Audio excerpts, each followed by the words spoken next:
Alright, Shalom. First and foremost, I'd like to give all praises, honor, and glory to Yahweh, Ba'ashem, Yahweh Shai, Ba'ashem, Makakodash, and double honors to the apostles and the elders of Great Millstone, and peace and blessings to all for elect, hearing this word in truth and in sincerity. Alright, I'm your brother Iwalum from the GMS West Palm Beach Camp, back with another lesson. This lesson was inspired by, a dialogue that, we had with a Christian after camp, and it sparked through the spirit of how Christians, are showing how they don't got it in these last days, because when we were going, I hate to say back and forth, but then again, we are defenders of the gospel, because, we don't have to go back and forth with, for lack of a better word, dummies. But if it's to defend the gospel of Yahweh Ba'ashem Yahweh Shai, we're gonna defend the gospel, But Jake came up, inquired what we were, preaching about, what we were doing out here. And brothers let him know what was going on, And even though the truth was coming out, scriptures were coming out, Jake still was rebuttaling against what was coming out. And that goes to show you that they don't believe in the Bible. Christians do not believe in the Bible, because with all the precepts that Akim was bringing out, he was bringing out his own thoughts, his own words. All right, he was bringing out, what he believed according to his own heart, but not what the scriptures were saying, man. So it came to the point where, bros was fed up with him, man. But even with his defeat, he could not walk away. And that shows you the pride of, these Christians. Like, they think that they got it. And that's the plague of the heart right there when you think about it. You think that you got it. You know the Most High. His only begotten Son. And you really don't. You know why? Because you have that veil of Christianity over your eyes. This is the book of Isaiah, chapter 29, and verse 13. It says, "Wherefore the Lord said, for as much as this people draw near me with their mouth and with their lips do honor me, but have removed their heart far from me, and their fear toward me is taught by the precept of men."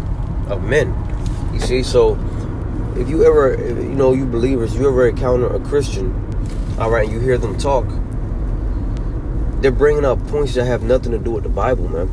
All right, such as the pre-tribulation rapture, all right, such as God, who they call Jesus Christ, died, for all the nations, for the Gentiles to come in, and we were even, bringing out certain points about the Gentiles, but he could not understand that, man, because he was already set in his mind. It was already set in his mind that he was right and we were wrong, and that's the reason why brothers really got fed up with him, because, we're always excited, and passionate to preach the truth and preach the word.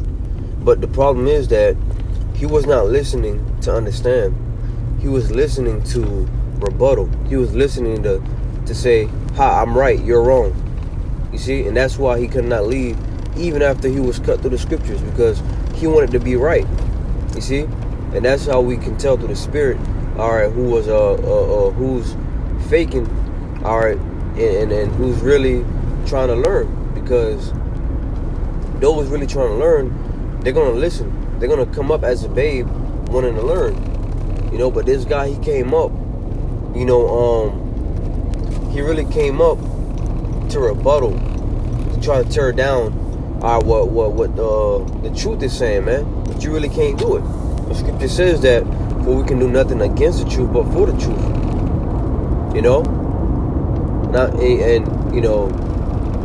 After that, there was really nothing more to say. And from that point moving forward, that guy's marked, man. We know that the Lord put it on his spirit to come get some understanding of the truth, to come get what it's talking about. And who knows, the Lord may have mercy on him, where he goes back and look into, all right, the Israelites. He goes back and look at what's really being taught. Lord may have mercy on him. But the way it seemed when we spoke to him, he was consumed in the lies of Christianity, man. And that's the big thing with, Christianity is the biggest religion in the world, man. All right. Everybody are besides the believers in Yahweh Hashem Yahushai in some shape or form, all right, believe in Christianity and believe in Jesus the Christ. And when I say Jesus, I'm talking about the white dude that's been painted, all right, to represent the Messiah. Because when people say Jesus, when they think about Jesus, they're thinking about an Edomite coming to save them, or coming in the clouds to pretty much save them from the 7-year tribulation. You see the madness? Let's go to book of Revelation. The book of Revelation, chapter 20.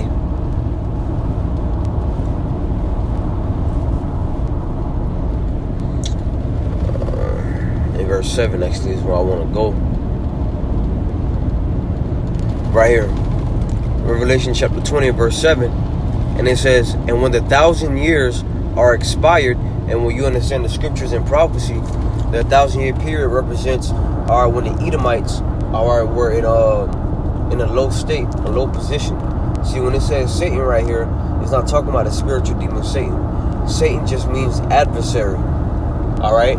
To be against. And Esau, Edom, the so-called white nation, is the adversary of Yahweh Ba'ashem Yahushai and the Israelites. Alright? Shaitan. So it says that, and when the 1,000 years are expired, Satan shall be loosed out of his prison. Alright? And that's talking about when the so-called white nation, alright, came out of the Caucasus Mountains. Alright? They came out of that low state, that caveman-like state. Alright? When they came out of power, when they came into power, they referred to it as the Renaissance period, which means rebirth. Rebirth of the Edomite way. Rebirth of the Roman Empire. So, in the process of the rebirth of Esau's rulership, one of the biggest things that he would do is deceive the world. All right, as it's about to read.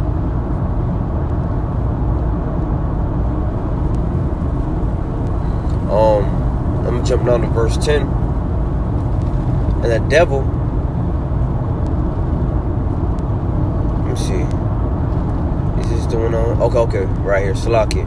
This is actually the one that I wanted, where it talks about how he deceived. All right.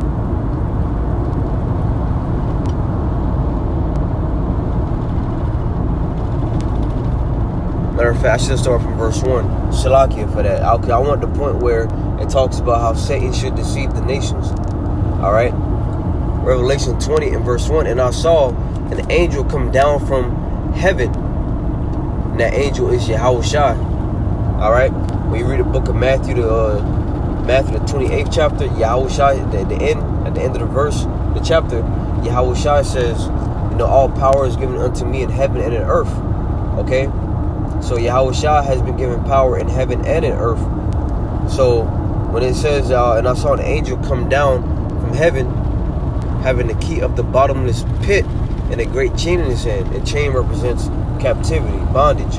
All right, so Yahushua, has the power to bound the nations and to lose nations.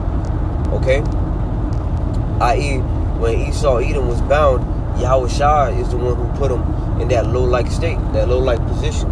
And when Esau, Edom was loosed from that low state, Yahushua loosed him. Okay, verse 2 says, and he laid hold on the dragon, that old serpent, which is the devil and Satan, and bound him 1,000 years. Okay, that old serpent, Salakia, Satan is talking about the so-called white race. They go back all the way to the garden. The same spirits, man. See? And not to veer off from the topic at hand, but you know, the two main characters of the story is Jacob and Esau. All right, and these spirits goes back all the way to the beginning of Cain and Abel. And if you can receive it and understand reincarnation, you know, Jacob, you know, was Abel, and Esau was Cain.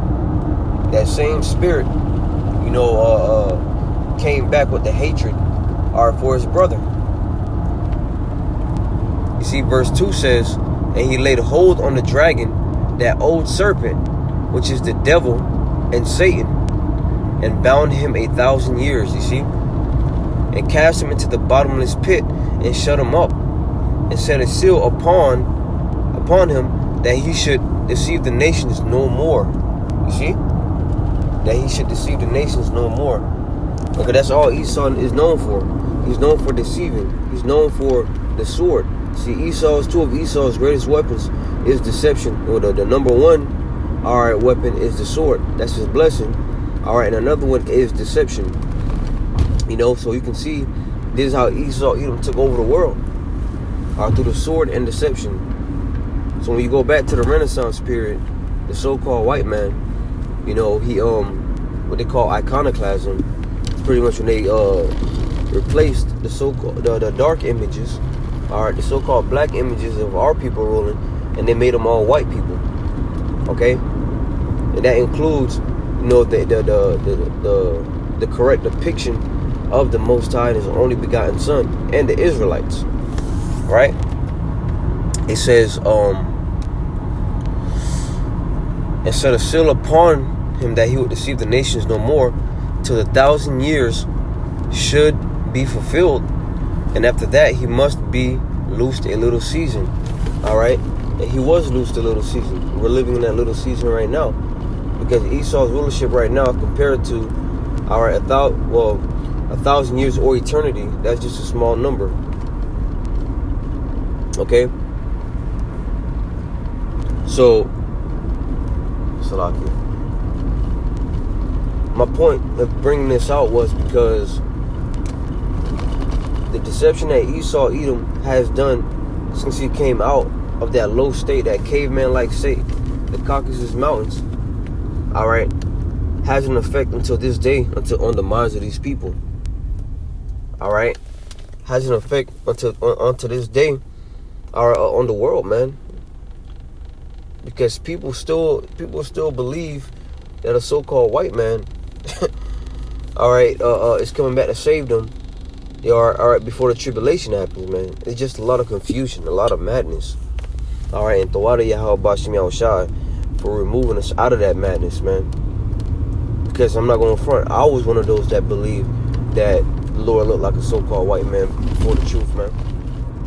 You know, I was the one that believed that there was going to be a pre-tribulation rapture. You know, and a lot of people that believe in the pre-tribulation rapture, they're in for a rude awakening. You know, because when that chip, all right, is being presented to the world, you know, they're going to still be looking for a pre-tribulation, which is not going to happen. Hey, Yahweh Shai said, "He that shall endure unto the end, the same shall be saved." Right? So that means you got to endure the chip, endure the persecution, endure the famines, endure everything, all right, and still make it to the end to be saved. You see? But these Christians, they don't have it set in their mind that these things are going to happen. So what they have in their mind is that, you know, the Lord is coming back before all hell breaks loose. And what makes you special? All right, what are you doing to serve the Lord that makes you special to get out of here before the tribulation happens? You see what I'm saying? Like they're exempted from catching hell. You know, these Christians, they serve the Lord. In their way, they say they serve the Lord, of course, but according to them, they serve the Lord when it's convenient for them. All right. It be times where they won't. I know people that won't go to church if they don't feel like it. You know, they'll probably go to church on Sundays, but if they don't feel like going to church, you know, they're gonna fall back for that one Sunday go to church next week. That's not perfectly serving the Lord. See, there are brothers out there that still go out to camp regardless of what they're going through in their life. You might be injured. You're still going out to camp. And in a day of camp you miss a day of camp, you feel like the Lord's not, going to take the spirit from you, man. That's the fearful thing of the Lord, man. That's the thing with fearing Yahweh Shem Shah. These Christians don't have the fear of the Lord. Why? Because they believe that, the blood of Christ, as they say, has already redeemed them. So they don't really got to put in no work. They just got to believe on the blood, which, the blood of Yahweh Shai, of course, we got to believe in that. That goes without saying. All right, but there comes, an action in the faith and the belief in Yahweh Shai, man. All right, but these Christians, they take it out of context when the scriptures talk about the blood of a Mashiach. That means they're trampling over the Lord's sacrifice. You see? Which brings me back to the topic at hand. These Christians, man, all right, they don't really believe in the Bible. All right, because it seems as though, I don't want to ramble, nothing like that, just through the spirit.